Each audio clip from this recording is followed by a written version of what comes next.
घटना ही खूप दुर्दैवीच आहे,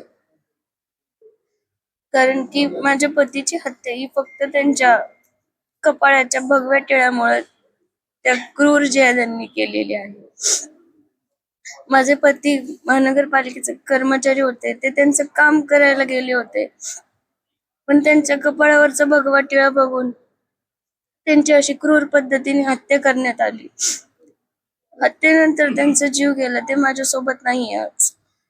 ज्या एरियात गेले होते तो सगळा एरिया हा मुसलमानांचा आहे. त्या एरियामध्ये जाणाऱ्या हिंदू लोकांनाही खूप त्रास होतो. तसंच माझे पती त्या एरियामध्ये काम करण्यासाठी गेले होते. त्यावेळी त्यांच्यावर इतक्या क्रूर पद्धतीने हत्या करण्यात आली आणि हत्या दरम्यान त्यांचा जीव सोडला. आणि पोलीस प्रशासनाकडे सुद्धा आम्ही SP ऑफिस मध्ये जेव्हा निवेदन द्यायला गेलो होतो, तिथून पुढे त्यांनी कारवाई सुरू केली. तोपर्यंत त्यांनी कुठलीही हालचाल केली नव्हती किंवा कुठलेही आरोपी पकडला गेला नव्हता. माझ्या नवऱ्याची हत्या करायला त्यांना 15 ते 20 मिनिटं पुरेसे झाले होते आरोपींना, पण माझ्या नवऱ्याच्या आरोपींना पकडायला त्यांना एवढा का वेळ लागतोय? आज माझ्या नवऱ्याची मृत्यू होऊन 4 दिवस होऊन गेलेत, तरी पण खरे मास्टर माइंड, खरे आरोपी अजूनपर्यंत पोलिसांनी पकडले नाहीयेत.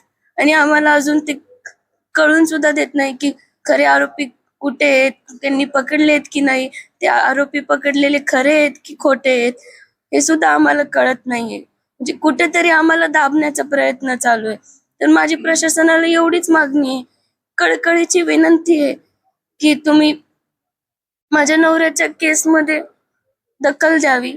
माझ्या नवऱ्याची केस फास्ट ट्रॅक कोर्टात चालावी. कुठेतरी सकल हिंदू समाज आज एका न्यायासाठी उभा राहतोय, तर त्यांच्यावर कुठेतरी खोटे गुन्हे दाखल केले जात आहेत, ते पाठीमागे घ्यावेत.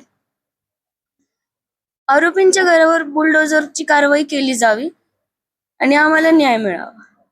येथे संग्राम जगताप जे आहे ते सुद्धा सोबत होते. प्रेस कॉन्फरन्सच्या माध्यमातून तुमचा आवाज जे आहे ते मीडियाच्या माध्यमातून त्यांनी आवाज उचलला. काय सांगणार होते? आश्वासन मिळालं होतं? आज ते कुठेतरी आमच्या पाठीमागे आहे, म्हणून आज आम्ही आवाज उठवू शकलोय. याच्या आधी जे कोणते प्रकार झालेत ते कोणतेच व्यक्ती आवाज उठवू शकले नाही, कारण की कुठेतरी त्यांना दाबण्याचा प्रयत्न केला. आज ते आमच्या पाठीशी उभे आहेत, म्हणून आज आम्ही न्यायासाठी लढतोय आणि ते आमच्या पाठीमागे आहेत, म्हणून आम्ही लढत राहू.